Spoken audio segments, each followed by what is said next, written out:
Hello student, welcome back to my channel. আজকে যারা 6 সেমিস্টারে রয়েছে, হিস্ট্রি অনার্স যাদের রয়েছে, তাদের 5 মার্কসের একটি গুরুত্বপূর্ণ প্রশ্ন এবারে যেটা আসার সম্ভাবনা রয়েছে সেটা হচ্ছে অহিংস ও সত্যাগ্রহ আন্দোলন সম্পর্কে আলোচনা করো। তো উত্তরটা আমি এখানে তোমাদের দিয়ে দিয়েছি, তোমরা চাইলে খাতার মধ্যে নোট ডাউনও করে নিতে পারো কিংবা তোমরা এখানে স্ক্রিনশটও নিয়ে নিতে পারো, যেটা তোমাদের সুবিধা হবে তোমরা নিতে পারো। তো চলো উত্তরটা আমরা দেখি।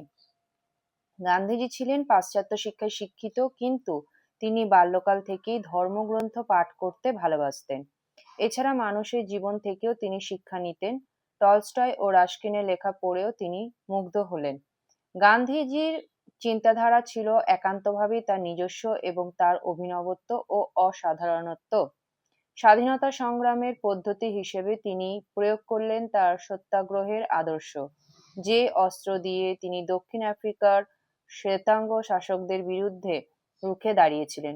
তার জীবনের ব্রত ছিল রাজনীতির মাধ্যমে ন্যায়, সত্য ও ভালোবাসার আদর্শ তুলে ধরা। তাই তিনি বলতেন, conquer hate by love, untruth by truth, violence by suffering. Next paragraph. রাজনীতির হাতিয়ার হিসেবে তিনি বেছে নিলেন সত্যাগ্রহের আদর্শ। সত্যাগ্রহের দুটি দিক, একটি সত্যবাদিতা আর অপরটি হলো অহিংসা। গান্ধীজির সারা জীবনের সারাংশ হলো সত্যের জন্য সংগ্রাম। তার গঠনমূলক কাজেরও দুটি দিক ছিল, একটি শিক্ষা, অপরটি গ্রাম সেবা। প্রচলিত অর্থে শিক্ষা বলতে আমরা যা বুঝি, গান্ধীজি তা বুঝতেন না।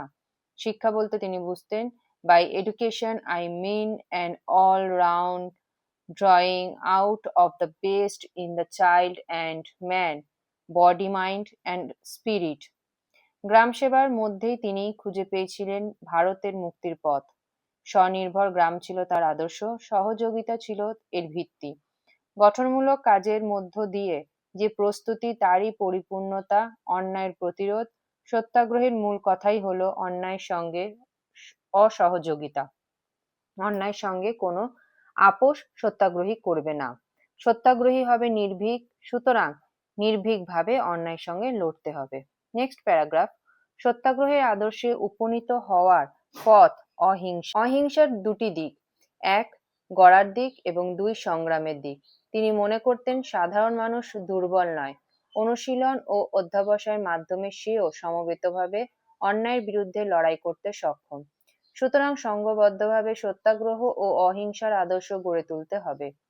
অহিংসা সংগ্রামের মাধ্যমে অন্যায়ের প্রতিকারের লক্ষ্য কিন্তু অন্যায়কারীর উপর চাপ সৃষ্টি করা নয়, এই লক্ষ্য আরো ব্যাপক।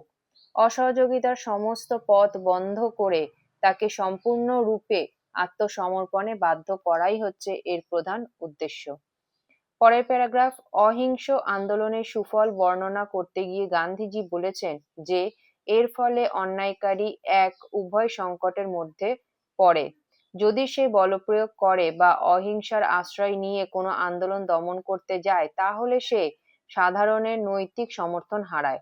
আবার সে যদি নিষ্ক্রিয় থাকে, সেক্ষেত্রে এই আন্দোলন দিনে দিনে জোরদার হয়ে ওঠে এবং অন্যায়কারীর পতন অনিবার্য হয়ে ওঠে।